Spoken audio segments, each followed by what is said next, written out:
All right, and welcome to the stream. Sorry for the delay, everybody, but we are back. And sorry to Twitch chat, I will not be able to read you as well. But it is a giant high school class reunion, or whatever class we want to call it. I am Bahamut, your caster. Welcome back to Chair League. On the left, we have Zul'jin and Juice, and on the right, we have Winky Face. So going into the draft here, we're going into Cursed Hollow.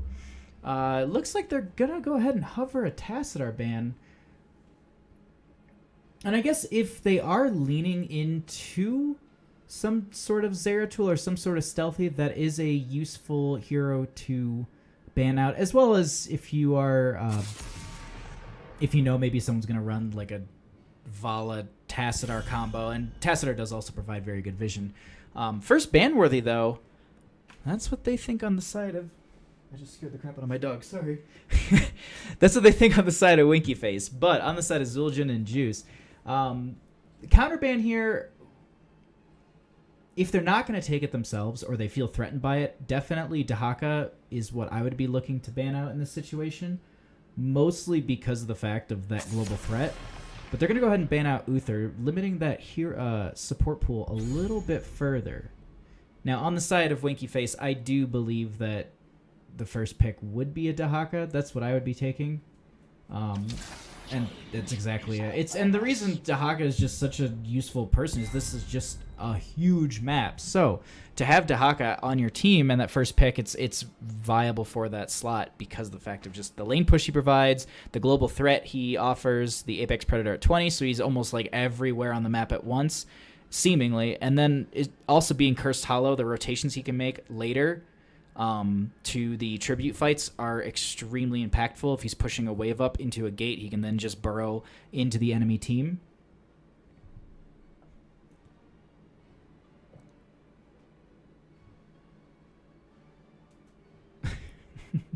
I just looked over Twitch chat. It was too good. But, so, on the side of Zul'jin and Juice, the response to this, it's you have a 1-2 pickup here, and... one of the many things that you can do here is get a tank and healer. That way the rest of your picks can be flexed a little bit. So maybe just going ahead and getting... All right, so they're going to go ahead and get the Genji with the Rhaegar.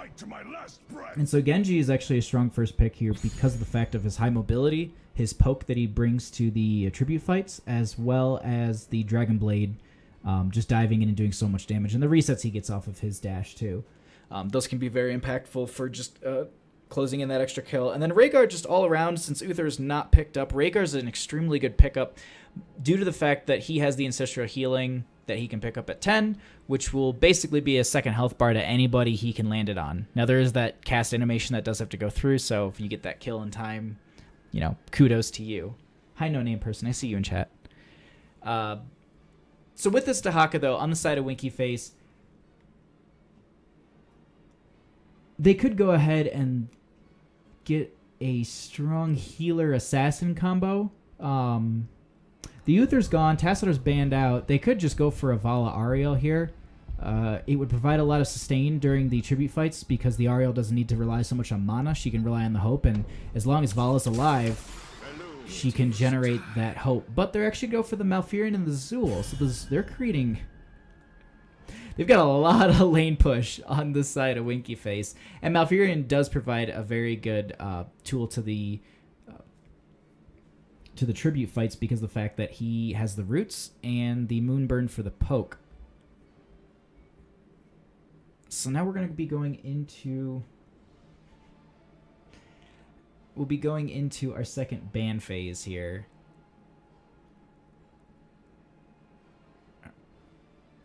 What I would probably end up doing on the side of Zul'jin and Juice is maybe go ahead and look to ban out a tank here.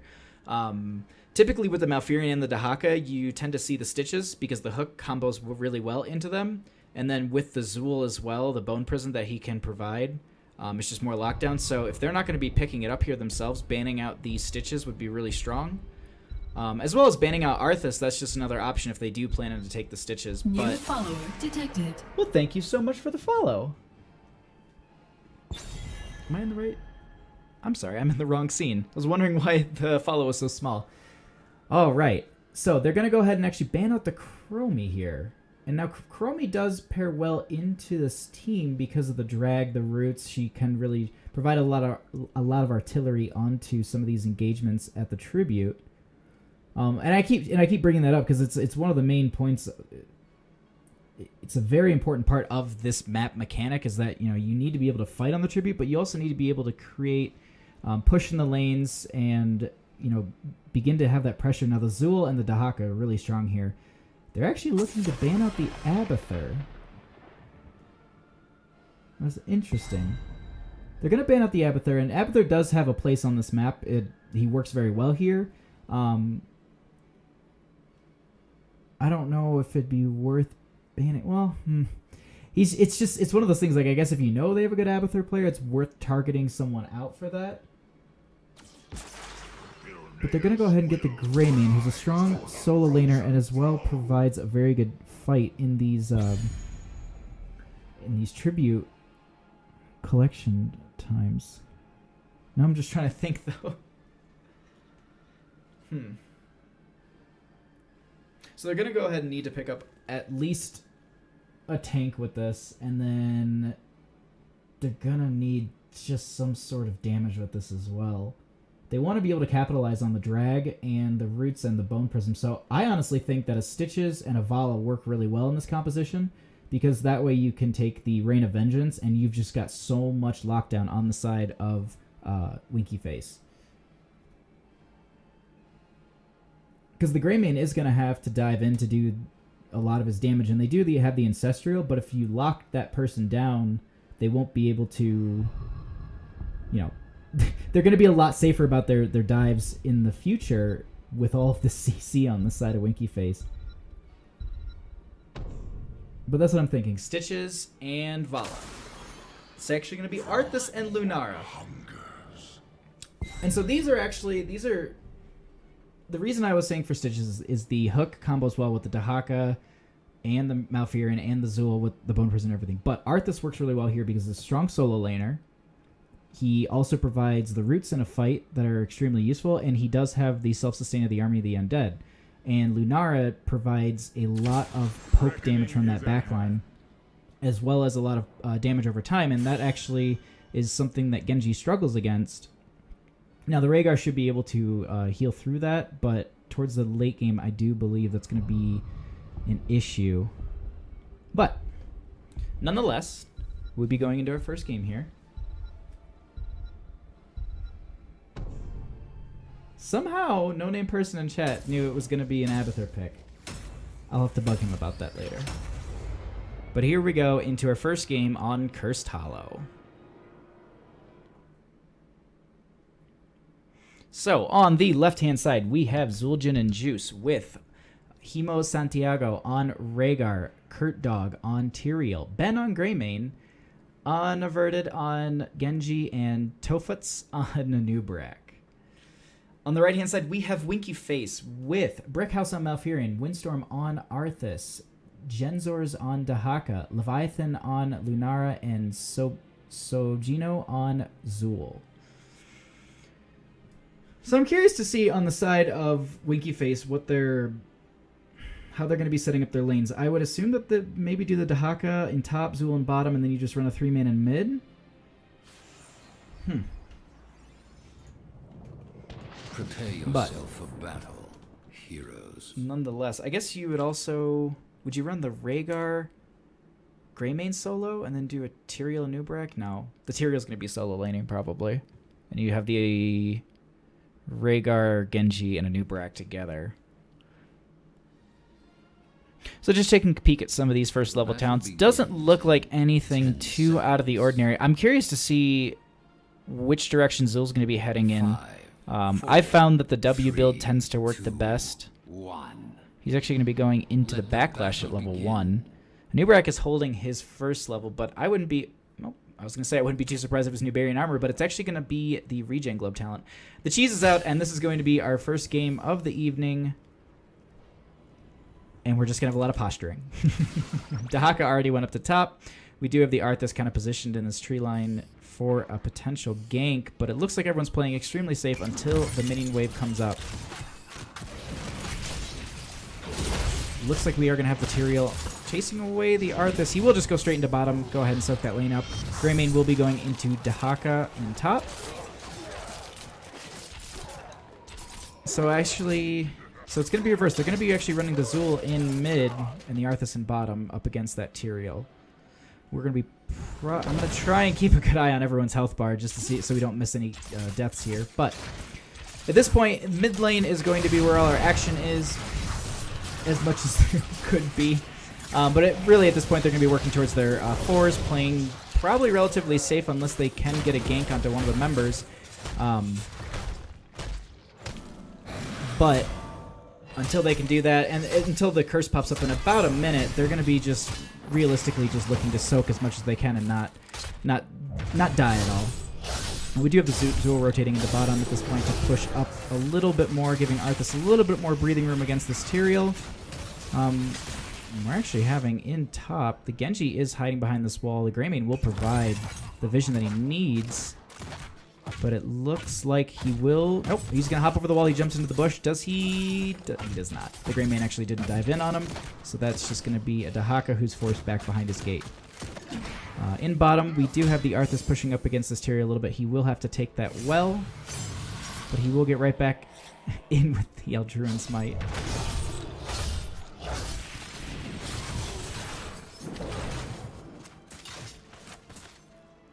Okay.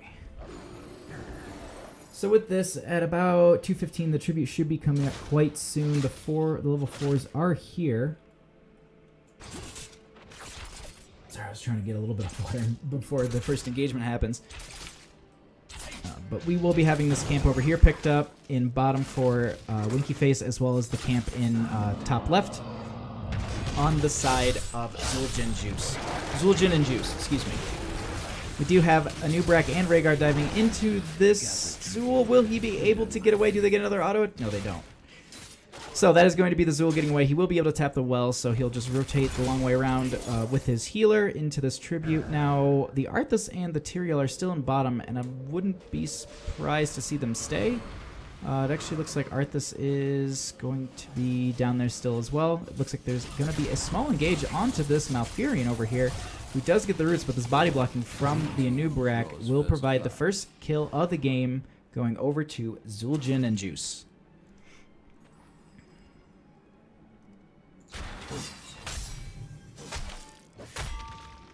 And at this point, we will have the Zul going back into bottom to help push up with this camp. Now, Tyrael can't do too much against these two, so he's going to have to wait for the minion wave at least to soak a little bit of the damage taken from these Siege Giants. But Zul will go ahead and clear that right up. And also just... Okay, she does have the Wisp right here, but I was going to say, this Genji looks like he was coming in pretty deep. Dahaka should have his Brush Stalker at this point, so I wouldn't be too surprised to see him... clear this top and come in maybe aggressively into this bush here. His team does have decent vision from the Malfurion, but Rhaegar will go ahead straight onto this point. Looks like they won't be able to poke him in time. No, the retreats are called out. Dahaka is actually still in top lane, so he's not going to be coming down for this engagement. In bottom, though, we have the Zul going back up against this Genji and Tyrael. Will Genji be coming around for a flank? Okay, no. And it looks like, though, in mid, we are having this extremely strong push with this hard camp. Now, Genji's coming into the team right now. Excuse me, no, he's still in bottom. I thought he was rotating into this. Zul will be coming up to help clear this out a little bit, but this is going to be a free gate. Now, I believe the next curse should be in top right. So a lot of the members to see them rotate up at this point, because the point it should be coming up any second. The Rhaegar's kind of already getting in position. No, he'll be Hearthing. Okay. Just proved me completely wrong. Now, in top lane, Dahaka is getting pushed in quite a bit by this Greymane. And so there we go. In top right, we do have the next tribute point. Dahaka will be Hearthing. Genji does get a little bit far out here to just make sure that they're not working on that camp. But at this point, we do have the Genji going right onto that tribute point. He does dash through onto the Lunar. There is a root onto him. He dives back over the wall, so it doesn't get bodied too much. The cleanse is out onto the Genji. Now, they did get that Lunara kill. Dahaka is trying to just get Some autos off on these guys. The Genji dashes in. The Greymane doing so much damage, killing the Dahaka. Malfurion will be falling here as well. Greymane diving in once again, and this is just going to be a lone Arthas trying to chase down this Wolf Boy. Will he be able to get the kill? They get the chain heal off, and no. So that is going to be a team wipe and a curse going over to Zul'jin and Juice. Looks like they're going to go ahead and say that they have the time for this. The death timers aren't that long, but it looks like they're not going to go ahead and try and counter this at all. Dahaka does have Brush Shock, but they're going to go ahead and just cap that boss and get the curse. So now what they did was they got full value out of their curse. Instead of getting the curse then going on the boss, they went ahead and said, all right, we have enough time. This is a risk, but I guess it's a calculated risk where they're going to go ahead and say, we'll get the boss, then we'll get the curse, and we get full value. We can push up onto this keep for the full, I believe it's 1 minute. But Genji will dash forward off of the stun onto the Arthas, who is getting down to half health, but Tens are already here on the side. I already missed it. It's actually a level and a half ago Tens got here. We do have the Malfurion, who is a little bit out of position and will get caught out there. I believe he got dragged, but I probably missed it.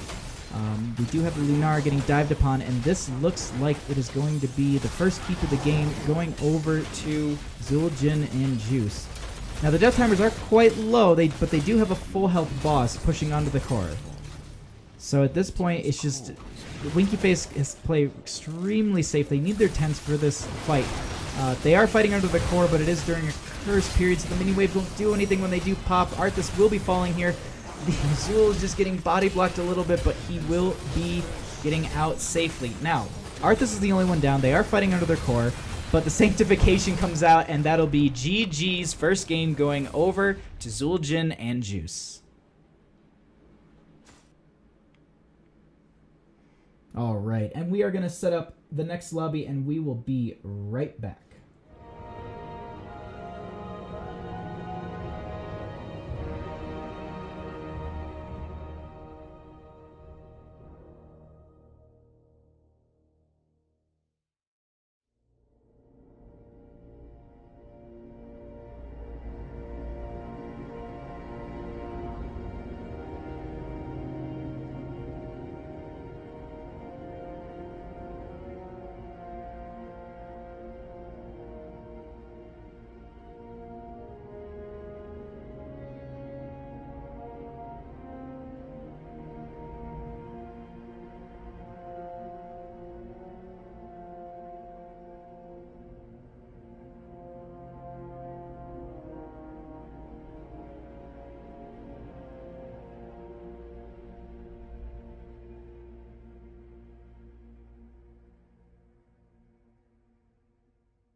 And welcome back. We are already here in the second game. We are going on to Infernal Shrines. Zul'jin and Juice up one game up against Winky Face. Alrighty, so first ban on this map. I mean, what do? Do you try and target out what one of the stronger enemy heroes was, or do you try and ban out something that you know is just strong on this map? If you're going... Okay, they're going to go ahead and ban out the Uther again. They're just going to say, we don't want to play against it, we don't want to deal with it. The one thing I was going to say is maybe banning out... I'm just trying to think what the best ban might be here. But looks like they're going to go for the same ones. Honestly, they're going to go for the Uther and the Tassadar bans. But with that, we are going to be going into our first pick here. Now, Dahaka is still a priority in this map. He does have good shrine clear. He does have good global pressure. But at this point, I don't know if he's worth the first pick on this map. The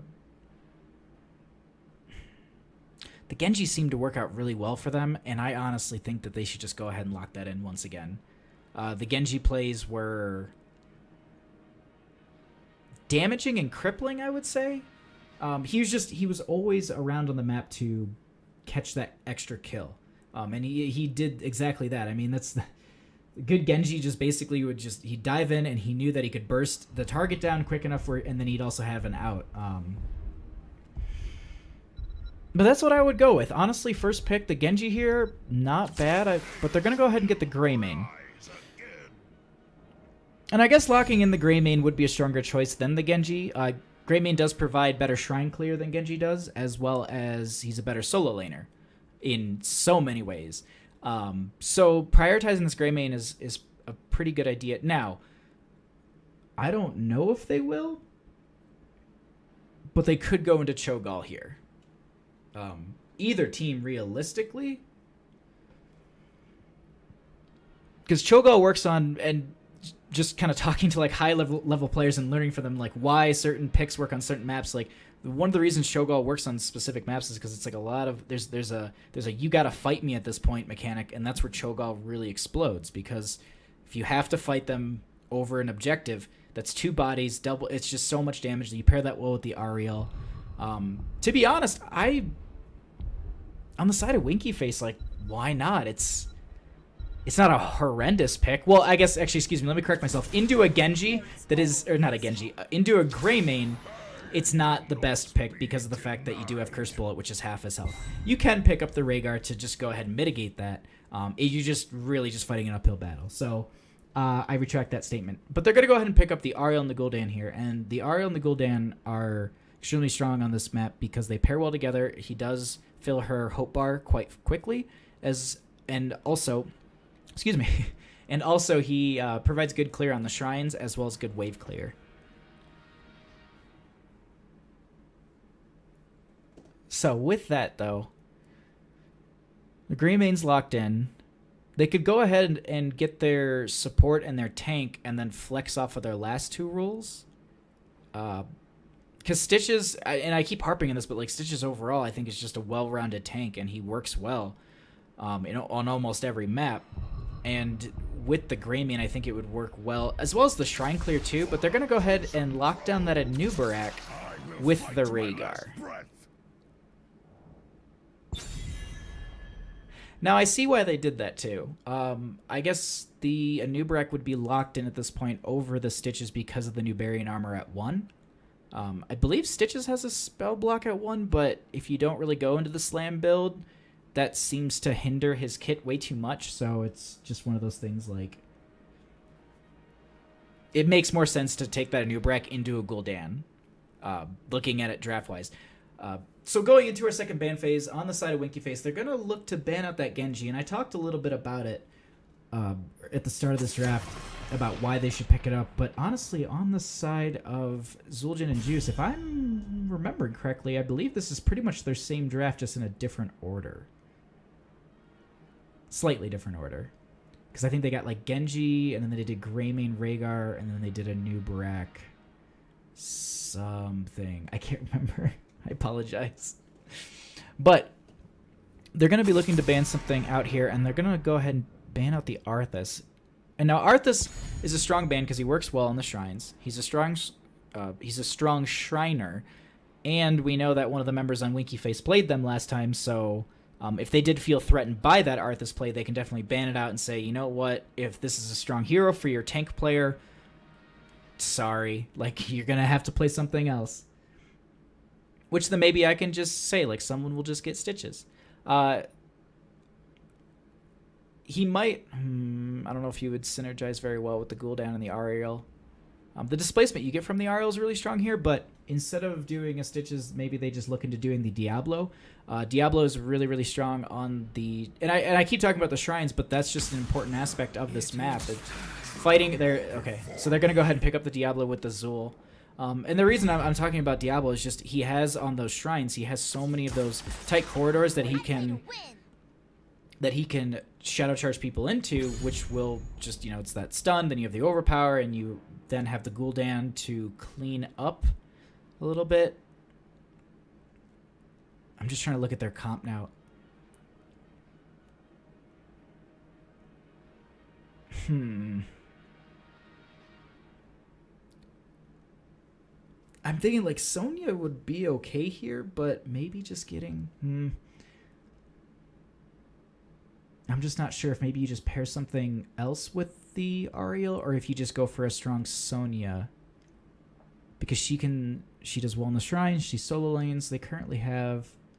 They're going to need another solo laner, unless they do a 1-4 where they rotate between mid and bottom, and they just have their Zul'jin top.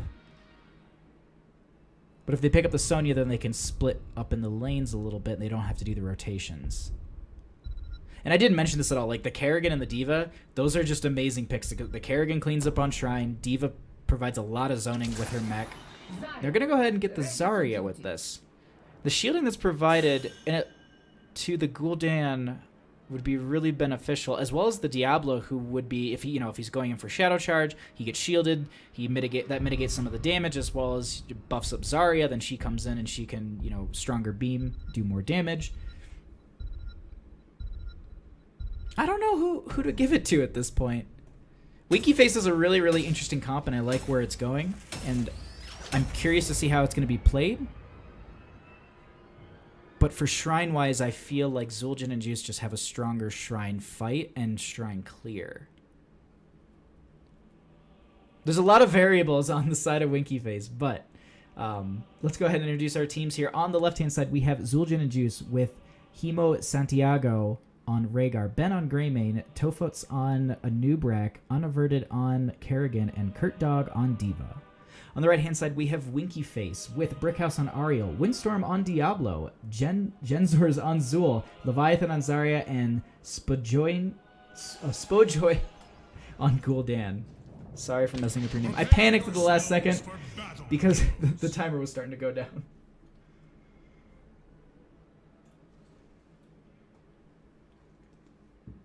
Okay. So we are going to be having the Nubarian armor from the Anub'arak, as we talked about in draft. We don't actually have the Lightning Bond. No, it's not Lightning Bond. I can't remember what the name of the first talent that's typically taken for Rhaegar, but they're going to have the Colossal Totem. Kerrigan will be going into the, I believe it's Q build. Let the battle begin. And Gul'dan will be taking Corruption stacks. So it looks like they're going to go ahead and put 4 men in top currently. I don't wonder why they're doing that. They're going to show Zul here. The rest, okay, so they do show top. They go ahead and they're going to try and cheese down this tower. Now, the D.Va is already there, as well as the Greymane. They whip him back. The Diablo is falling so low here, and he will be falling right off the back. Now, there is a flank from the Anub'arak, and they get a second kill onto the Ariel, and this is a strong start on the side of Zul'jin and Juice. Now, this Zul does realize... Did I say Zul'jin? Yeah, okay. I thought I said Zul and Juice. This Zul will be rotating into bottom. He will just be clearing up, trying to soak up these 2 lanes. And it looks like actually he's just going to be rotating between mid and bottom by himself, keeping 4 man on top. This is going to be this is interesting, the way that they're doing this. That does give a lot. That's a lot of work on the side of Zul, but he can just wait for some of these mini waves to push into the towers. It just will be difficult because there's the Greymane already pushing up. Now the rest of the team does have to respond to this because they are trying once again to cheese a tower. With that kill, they did get a slight experience advantage. The Diablo does charge this Nubrak, does flip him over. He does have his burrow still. He will go down to about half health. Should be able to get out of here without a problem. So with this, though, they are forcing Lightning Bot. Okay, thank you, Twitch chat. I always doubt myself. There's too many talents. Trying to peek at everyone at the same time, making sure that we're not going to miss a kill here. Now the Kerrigan is going to get a combo. It looks like it actually missed. They did get the pull in, though. We will have our first shrine in mid. And that is going to be a pretty which is Frozen Punisher. So that's pretty strong for the push, but it is still a Frozen Punisher, so it's not going to be extremely... it's not going to push an extreme amount unless they get some kills and combo, that kind of stuff. But we do have the Greymane diving in here with the... Excuse me, not the Greymane, the Rhaegar. We are seeing some of the members separate from the team. Zul does come back in. Like he will be. Okay, so some members are falling here. Low on the side of Zul'jin and Juice. We're going to see the Greymane dying. Nope, we're going to be missing that. The mech does zone out a few of the members. A lot of them do get away. Greymane will be fine. Kerrigan does use that Q to jump in and get a couple more minions. And I'm sorry that I missed that. It was literally right below me. The Zul did end up falling there. Try and just widen up this camera a little bit. At this point, they do call it on the side of Winky Face, give it over to Zul'jin and Juice, and that will be the first Punisher of the game. Now, they rotated up. It looked like they pushed out their top lane for the extra experience soak, and they're going to go ahead and bait this over the gate. Ooh, did it land over the gate, or is it on the gate? But at this point, it looks like it's about stuck in between. There you go. He knocks down the gate. But unfortunately, that didn't jump over far enough, so they couldn't bait it over between these two towers, which would burn it down a little bit quicker. Anubrak does dive in. He's a little far forward because of the Diablo Shadow Charge, and that will be a dead Anubrak. And the first kill going, the first kill for Winky Face. Zul does get a Bone Prison onto this Rhaegar. The Diablo does charge forward. There is some body blocking onto this Greymane. Does Zul get the extra attack? There is the corruption from the... Okay, no. The corruption from the Gul'dan almost killed the Rhaegar, but not the Rhaegar. I'm going to do that all again. The Greymane, but Rhaegar got a chain heal off on him on the right time, so he lived right through that.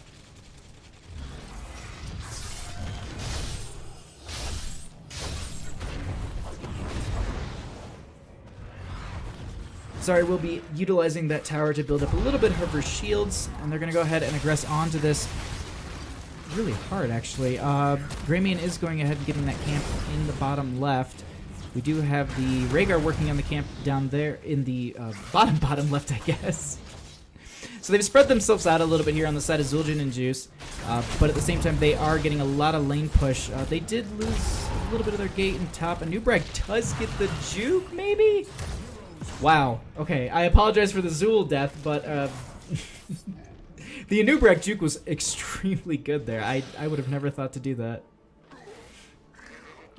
So at this point, though, they do need to split up a little bit here on the side of Winky Face. They do need to push up these lanes. The next Punisher will either be in top or bottom. The best case scenario for Zul'jin and Juice is bottom, since the top is already being pushed and mid has a camp there as well. The forced rotation would make it easier on them, and it will be bottom, so the Greymane will be rotating right away, leaving Diablo to deal with that top camp. In bottom, though, they do still have their gates, so this will be needed to be baited over on either side, whoever ends up getting it. The camp was actually gotten in bottom as well, so that's going to be pushing up during this shrine phase.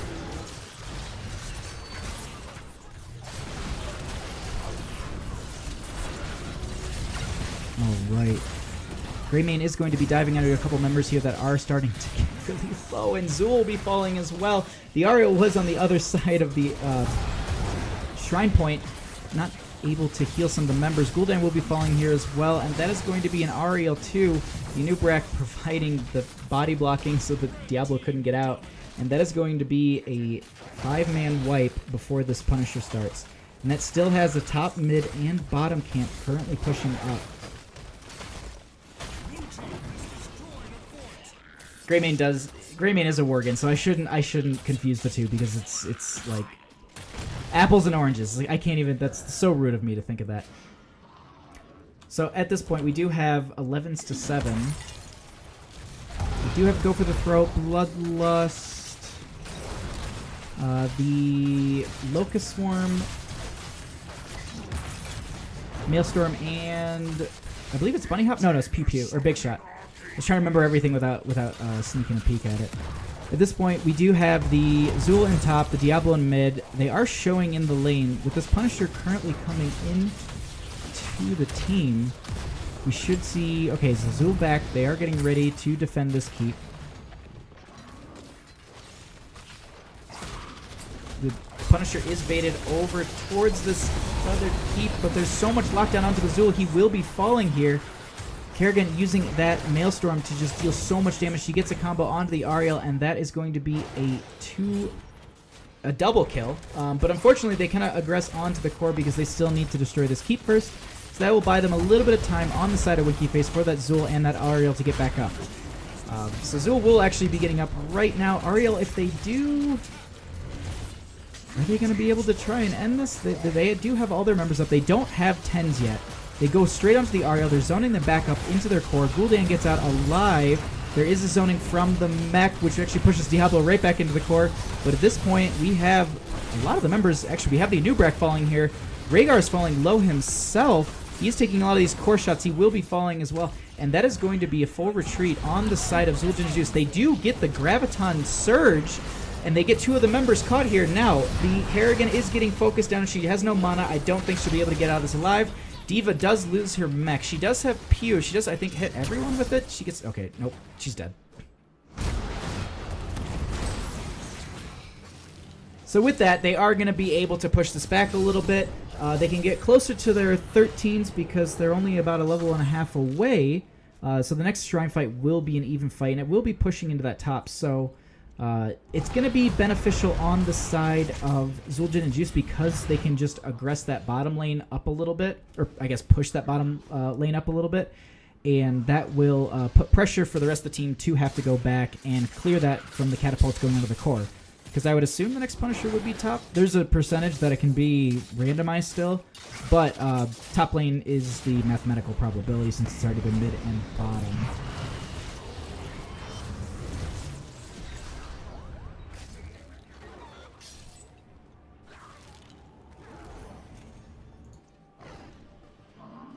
Okay. We do have the Diablo charging out this Kerrigan, who is a little out of position here. She does have to use her Maelstrom. We do have full engage. Bloodlust is pop as well. The Aegis is already coming out. The Graviton Surge is there, but we are having Ariel already falling here. Gul'dan will be falling as well. We do have the Zul also dying, and that's going to be the Zarya. Now, Diablo will be able to sneak behind his fort, but at this point, this will be a dead fort.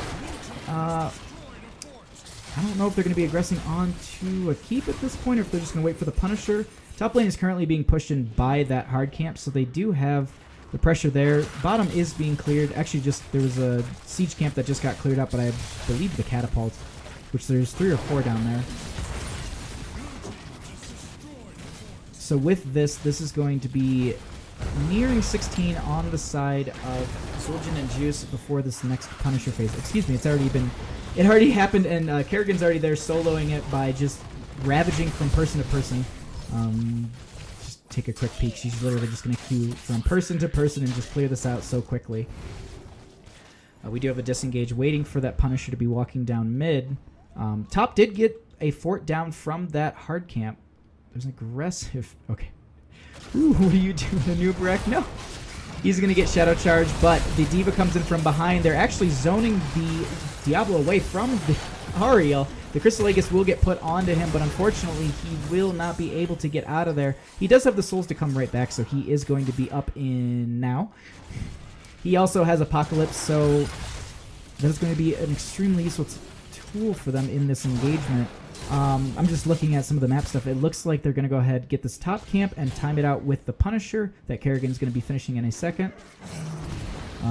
As well as I believe, if I count the mini-map right, there's 5 catapults that Zul's going to be needing to clear in bottom. Meanwhile, there's a Mortar Punisher aggressing onto their second to last keep.